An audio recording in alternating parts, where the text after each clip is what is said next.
પત્નીને અંજામ આપી ફરાર થયેલ પતિ કબ્રસ્તાને દરગાહમાં કેવી હાલતમાં મળી આવ્યો? ગીર સોમનાથના વેરાવળ તાલુકાના ડારી ગામે ચંપાબેન છેલ્લા 5 મહિનાથી પોતાના પિયરમાં રીસામણે રહેતા હતા. પતિ વિનોદ સોમાધોડિયા નામના વ્યક્તિએ પોતાની પત્ની ચંપાબેનની હત્યા કરી હતી, જે બાદ વિનોદ પોતાની મોટરસાયકલ અને છરી ઘટના સ્થળે મૂકી ફરાર થઈ ગયો હતો.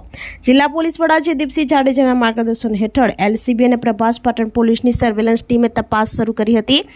આજે વહેલી સવારે એલસીબી પીએસઆઈ સિંધવને દારી ગામના કબ્રસ્તાન નજીક આવેલી પાયરપીરની દરગાહ ખાતે એક પુરુષનો મૃતદેહ પડ્યો હોવાની માહિતી મળી હતી. તાત્કાલિક ઘટનાસ્થળે પહોંચી તપાસ કરતા મૃતદેહ પત્નીની હત્યા કરી ફરાર થયેલા વિનોદ સોમાધોડિયાનો હોવાનું સામે આવ્યું હતું.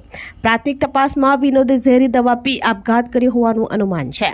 પત્નીની હત્યા બાદ અફસોસના કારણે વિનોદે આપઘાત કર્યો છે કે અન્ય કોઈ કારણ જવાબદાર છે તે અંગે પોલીસ તપાસ બાદ જ સ્પષ્ટ થશે.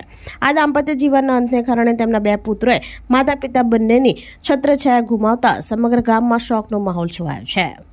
ગીર સોમનાથથી રિપોર્ટર વિશાલ તંબોલી, સંકલ્પ ન્યૂઝ.